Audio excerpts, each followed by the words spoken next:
20년 전 정도로 기억이 되는데요. 의학적으로 당일을 넘기기 어렵다던 환자가 있었어요. 그만 이 약을 먹고 제초제를 그만 먹고 이제 거의 죽어가게 된 환자였습니다. 의사가 오늘 밤을 못 넘긴다 는 환자였어요. 제가 이제 달려가서 보니까 이제 폐가 다 죽어버려서 폐가 양쪽이 다 죽어버려서 숨을 거의 제대로 쉬지 못하고 껄떡껄떡했어요. 오늘 밤 못 넘긴다고 의사 선생님이 편하게 가도록 기도해 주고 가시라고. 그래서 제가 기도해 주고 나왔어요. 그런데 기적적으로 회생을 했어요. 이 자매가 살아났어요. 다 이야기를 드릴 수는 없습니다. 나중에 한번 드릴 기회가 있을 겁니다. 근데 당시에 그렇게 죽어가는 며느리를 바라보면서 그 믿지 않는 제주 토박이 시어머님이 가족들을 다 불러놓고 예수 믿으라고 이렇게 얘기하셨어요.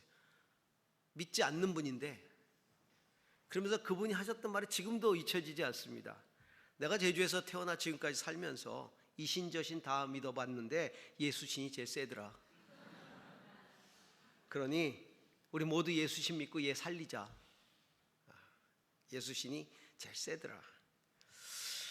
많은 사람들이 신앙을 가지거나 또 신앙인들이 더 간절하게 주님께 다가설 때를 보면 환난이나 위기를 맞이할 때가 많은 경우지요. 질병이나 재정적인 어려움 혹은 관계 아픔 등 해결할 수 없는 문제에 봉착하게 될 때 하나님의 도움을 구할 수밖에 없잖아요. 그러니까 더 열정적으로 기도하게 되고 더 갈망하게 되죠. 인간은 참 연약한 존재입니다.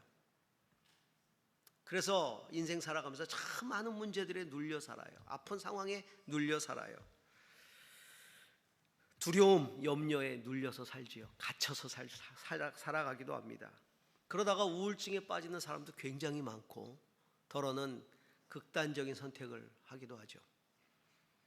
하지만 어떤 사람들은 그때 지푸라기라도 붙잡는 심정으로 주님께 돌아오는, 주님을 찾는 그런 사람들이 있어요. 이는 굉장히 탁월하고 현명한 선택입니다. 왜냐하면 그런 모든 문제들이 가져다주는 고통과 아픔과 두려움, 절망으로부터 우리를 자유케 하시기 위해서 주님이 오셨기 때문입니다. 영적인 자유인의 삶이라고 하는 것은 그런 억압, 고통의 지배를 받지 않고 회복과 치유의 기쁨 안에서 주님의 은혜를 누리는 것입니다. 그것이 은혜 안에서 영적인 자유를 누리는 삶이죠. 우리가 어떻게 그런 영적인 자유인의 삶을 살 수 있을까? 오늘 성경은 우리에게 그것을 이야기해 주고 있습니다. 그 첫 번째는 주님이 그런 억압, 고통으로부터 우리를 자유케 하려고 오셨다는 사실을 믿어야 된다는 겁니다. 자, 1절 말씀을 보시기 바랍니다. 같이 읽습니다. 주님께서 나에게 기름을 부으시니 주 하나님의 영이 나에게 임하셨다. 주님께서 나를 보내셔서 가난한 사람들에게 기쁜 소식을 전하고 상한 마음을 싸매주고 포로에게 자유를 선포하고 갇힌 사람에게 석방을 선언하고. 여기 나에게 기름을 부으셨다. 이게 나가 누굴까? 예수님은 이것이 자신이라고 말씀하셨어요. 예수님은 단지 영혼 구원만을 위해서 오신 게 아니라는 거죠. 인간의 삶을 억누르고 있는 상황들, 문제들, 그런 것들로부터 우리를 자유케 하시기 위해서 오셨다. 예수님이 공생애를 시작할 때 회당에 가셔서 나사렛, 본인이 자란 나사렛의 회당에 가셔가지고 그날 성경 읽는 순서가 되셔서 그날 성경 이사야서 두루마리를 받으신 다음에 그 가운데 이 이사야 61장 1절을 펼치셨어요. 그리고 쭉 읽고 그리고 나서 말씀하셨습니다. 이 말씀이 오늘 너희들에게 이루어졌다라고 말씀하셨어요. 누가복음 4장 16절에서 21절에 그 기사가 나오는데 이렇게 기록되어 있습니다. 예수께서는 자기가 자라나신 나사렛에 오셔서 늘 하시던 대로 안식일에 회당에 들어가셨다. 그는 성경을 읽으려고 일어서서 예언자 이사야의 두루마리를 건네받아서 펴셔 이런 말씀이 있는 데를 찾으셨다. 주님의 영이 내게 내리셨다. 주님께서 내게 기름을 부으셔서 가난한 사람에게 기쁜 소식을 전하게 하셨다. 주님께서 나를 보내셔서 포로된 사람에게 해방을 선포하고 눈먼 사람들에게 눈뜸을 선포하고 억눌린 사람들을 풀어주고 주님의 은혜를 선포하게 하셨다. 예수께서 두루마리를 말아서 시중든 사람에게 되돌려 주시고 앉으셨다. 회당에 있는 모든 사람들의 눈은 예수께로 쏠렸다. 예수께서 그들에게 말씀하셨다. 이 성경 말씀이 너희가 듣는 가운데 오늘 이루어졌다. 성경을 읽은 사람이 그 성경 읽은 거에 대해서 코멘트를 하거든요. 그때 예수님이 뭐라고 코멘트를 하셨냐면 이 말씀이 오늘 너희에게 응하였도다. 너희에게 이 말씀이 이루어졌다. 자신이 이 말씀을 이루려고 오셨다는 것을 선언해 주신 것이죠. 여러분, 예수님이 이 말씀이 너희에게 응했다라고 말씀을 하셨다면 오늘 그 예수님을 주로 믿는, 인생이 주로 믿는 우리에게도 응해야 되지 않겠습니까? 그것들이 우리의 삶에 그대로 이루어져야 되는 겁니다. 그렇기 때문에 우리는 내 삶 속에 주님의 이 일이 응하도록, 그리고 경험되어지도록 간청해야 되고 경험해야 되고 그리고 고백해야 되는 것이죠. 주님이 하셨다라고. 초대교회 사도들은 이 억눌린 많은 사람들을 사역의 현장 속에서 만났어요. 그리고 예수 그리스도의 권세와 이름으로 그들을 풀어주었고 그리고 그들을 살려주었고 치유해 주었고 회복시켜 주었죠. 그러면서 이 사도들은 이 사람들을 억누르는 많은 문제들이 직접 혹은 간접적으로 마귀의 괴계라고 통찰했어요. 죽음의 영향력, 그리고 예수님이 성령의 기름 부으심을 받아서 권능을 받고 마귀에게 억눌린 자들을 자유케 했다, 고치셨다라고 선포하면서 그 예수의 권능으로 자신들도 그렇게 행했다는 것이죠. 사도행전 10장 38절을 보시기 바랍니다. 같이 한번 읽어보겠습니다. 하나님께서 나사렛 예수에게 성령과 능력을 부어주셨습니다. 이 예수는 두루 다니시면서 선한 일을 행하시고 마귀에게 억눌린 사람들을 모두 고쳐주셨습니다.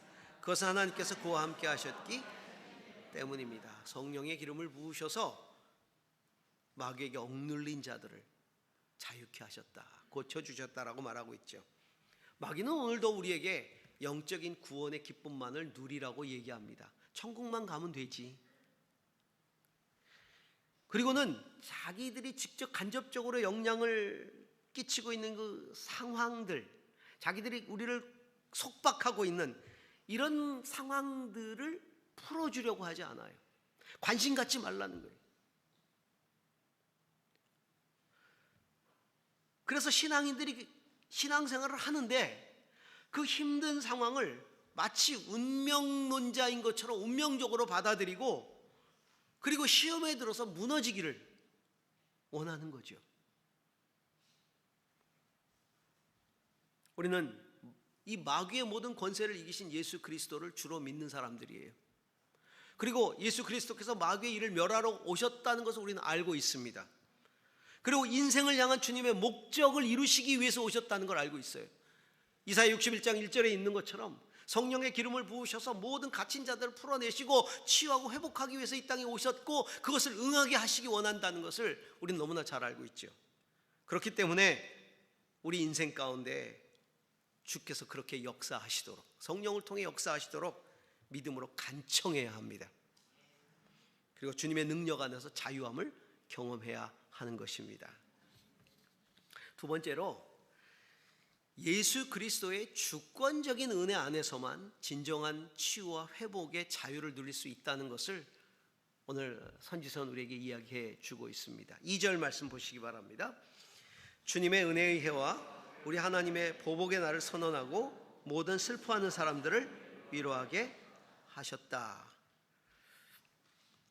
주님이 우리에게 주시는 자유는 주권적인 은혜예요. 제가 왜 주권적인 은혜라고 이야기를 하냐 하면 하나님이 당신의 주권으로 모든 사람들에게 다 누리도록, 마땅히 누리도록 주신 권리이기 때문에, 주권적인 은혜라고 이야기를 합니다. 주님은 모든 인간들에게 마땅히 누릴 수 있는 권리를 주셨어요. 그래서 회복의 은혜라는 건 그 권리를 회복해서 누리는 거예요. 이 주권적인 하나님의 은혜, 다시 말하면 하나님이 우리에게 주신 마땅히 누릴 권리를 회복시키는, 그것을 우리는 은혜의 해라고 불러요. 쉬운 말로 희년. 은혜의 해는 희년이에요. 주빌리, 이게 희년이잖아요. 요벨이란 나팔을 불기 때문에, 희년을 알리는 나팔을 불기 때문에 우리가 주빌리라 그러고 희년이라 그러는, 이건 은혜의 해예요. 다시 말하면 주님이 주신 주권적인 은혜, 마땅히 누려야 되는, 인간이 누려야 되는 그 모든 권리를 다시 회복시키는 해, 그게 은혜의 해예요. 죄와 탐욕에 사로잡힌 인간은요, 타인의 것을 빼앗아서 자기를 만족시킵니다. 항상 갈증을 느끼기 때문에 남의 것을 빼앗아서 자기를 충족시키려고 해요. 그래서 하나님이 모든 사람에게 다 똑같이 누리도록 마땅히 누릴 권리를 주신 것까지도 빼앗죠. 어떤 권리가 마땅히 누릴 권리입니까? 예를 들면 생명, 인간의 생명은 하나님이 주신 마땅히 누릴 권리예요. 그래서 율법에도 생명을 빼앗은 자는 어떻게 해라? 그의 생명을 빼앗으라 그러잖아요. 사형. 생명, 마땅히 누릴 권리죠. 또 생활의 터전, 삶의 기본적인 터전, 토지, 하나님의 것이 하나님께 속했어요. 그래서 그 땅에 농사를 짓는데 땅을 빼앗기면 농사를 질 수가 없잖아요. 그 땅을 빼앗는 거예요. 그 다음에 기본적인 인권, 하나님의 백성들은 다른 사람을 노예로 삼을 수 없게 되었어요. 율법에 보면 다른 사람을 내 종으로 삼으면 안 돼요. 기본적인 인권을 누리도록 했어요. 그런데 이게 지켜지지 않는 거예요. 우리 지난주에 온 국민을 경악해 하는 살인사건이 일어나서 우리가 정말 분노했잖아요. 이 과외 중개 앱을 통해서 사람을 의도적으로 만나고 자기 또래 여성을 살해하고, 그것도 시신을 훼손하고 유기해서 그걸 가방에 넣어가지고 택시를 타고 갖다 버리려고 그러다가 이제 걸린 거 아닙니까? 근데 평상시에 이 범인이 살인사건이나 범죄 수사 전문 방송 프로그램을 심취해 있었다 그러잖아요. 그리고 도서관에서 범죄 관련 소설들을 빌려보고. 왜 죽였냐고? 해보고 싶었다 이거예요. 그냥 해보고 싶어서. 자기의 살인 욕구, 호기심을 충족시키기 위해서 일면식도 없는 사람의 생명을 무참하게 빼앗은 거예요.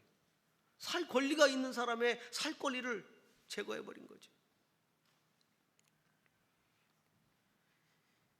이게 인간이에요.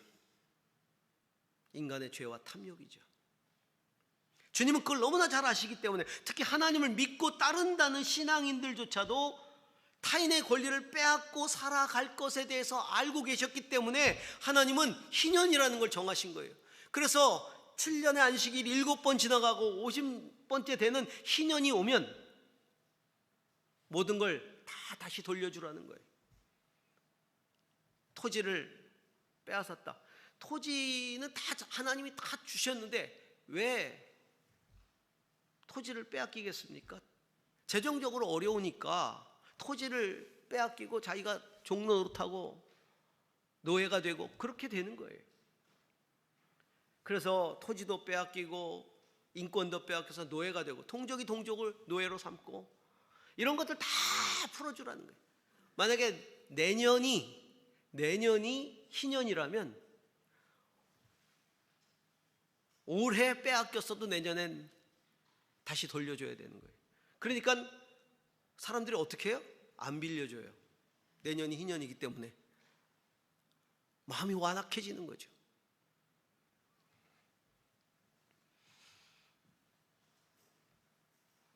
하나님이 주권적으로 허락하신 그 타인의 자유와 권리를 회복시켜서 그 은혜를 다 누리게 하시려고 주님이 오셨다는 거예요.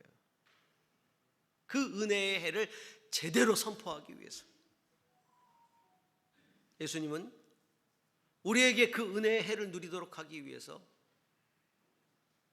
자신은 살 권리를 포기하셨어요. 누릴 권리를 포기하셨어요. 예수님은 자신의 모든 걸 포기하시면서 십자가에 죽으시면서 우리를 회복시키신 것이죠.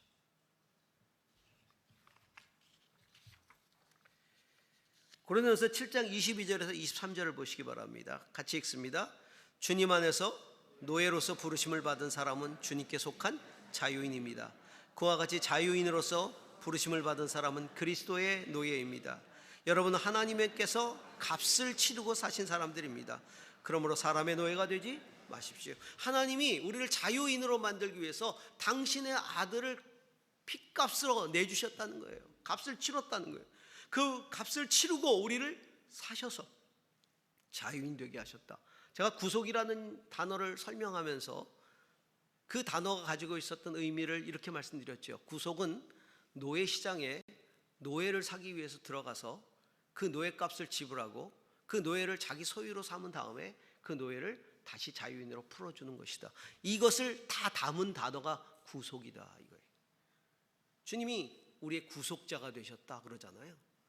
주님은 당신의 피로, 당신의 생명으로 그 값을 치르시고 우리를 건져내신 거예요. 아까 그 시어머니의 말씀대로 세상 어떤 신보다도 예수진이 제일 센 이유가 뭡니까? 예수 그리스도께서 창조주이시기도 하지만 예수님만이 우리를 당신의 피값으로 사시고 그리고 은혜의 해를 선포해 주실 수 있는 주권을 가지신 분이기 때문이죠. 지난주에 우리 샬롬 발레단이 와가지고 은혜로운 특순을 했습니다. 제가 단장 김수미 자매를 소개했었죠.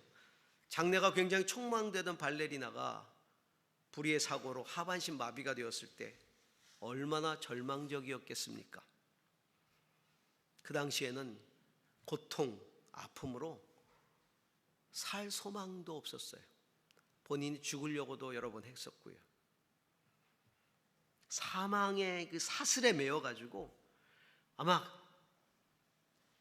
어둠과 절망 속에 지금까지 보냈을 수도 있습니다. 그게 사탄의 의도였겠죠. 그렇게 살도록. 그런데 이 딸을 위해서 십자가에 죽으신 예수님이 이 딸을 찾아오신 거예요. 그리고 만나주셨어요. 그리고 이 딸에게 은혜의 해를 선포해 주셨어요. 마땅히 누릴 권리를 되찾아 주신 거예요. 육신에 매이지 않는 자유, 육신에 매이지 않는 자유를 주신 거예요. 영생을 주시고 하나님 나라를 주시고 거룩한 소명을 주시고. 어느 신이 이 일을 할 수 있습니까? 사람들은요 그런 상황이 되면 이 신 저 신 다 갖다 붙입니다. 조상신 붙입니다.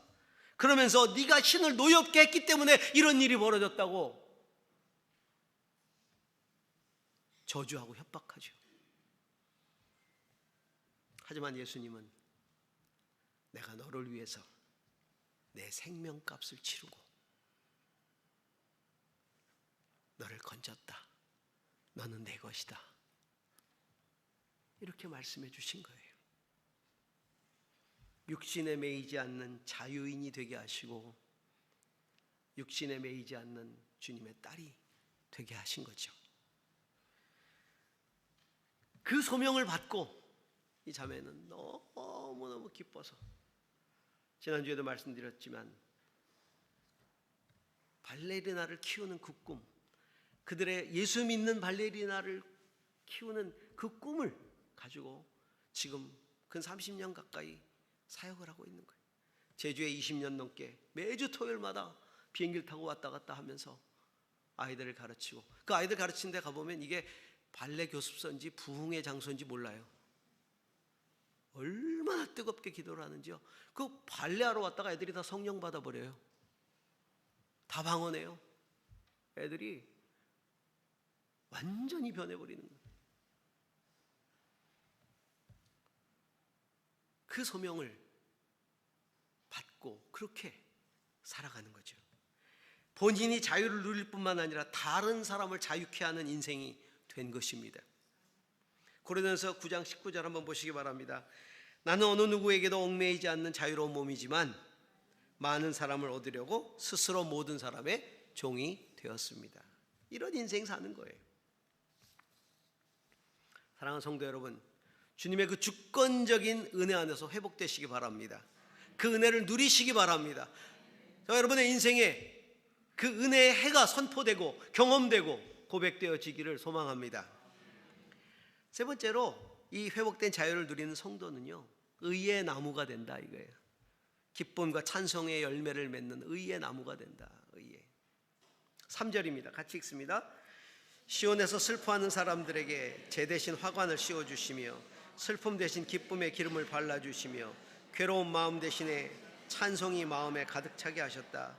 그리하여 사람들은 그들을 가리켜 의의 나무, 주님께서 스스로 영광을 나타내시려고 손수 심으신 나무라고 부른다.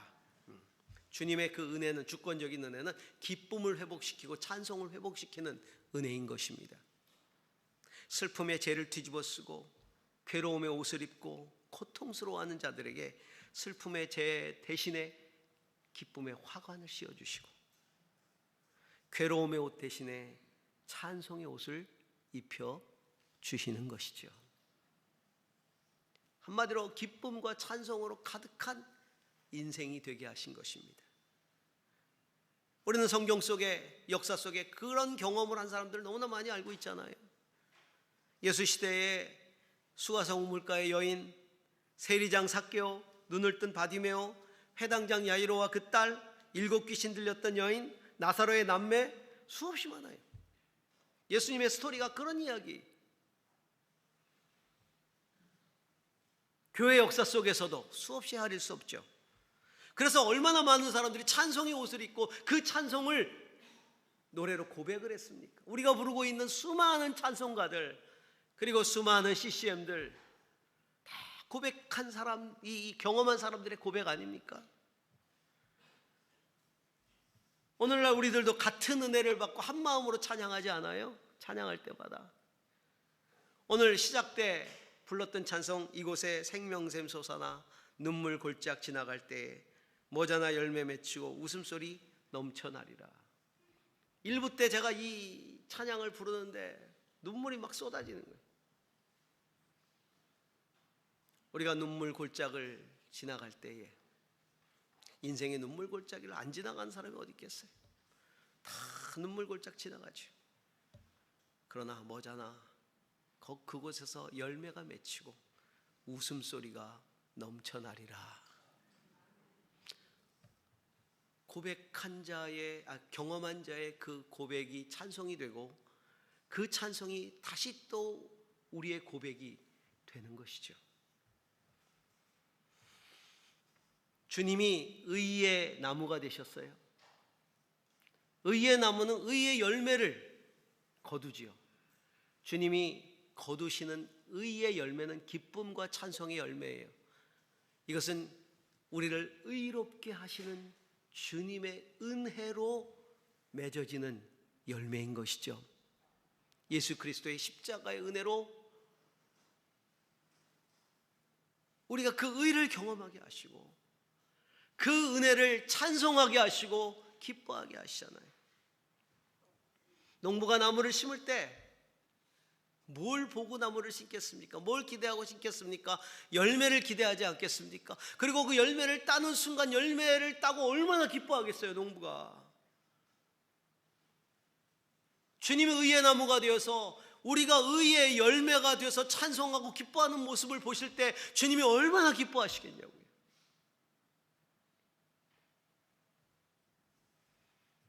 그리고 또 우리들이 그렇게 의의 나무가 되기를 원하시는 거예요.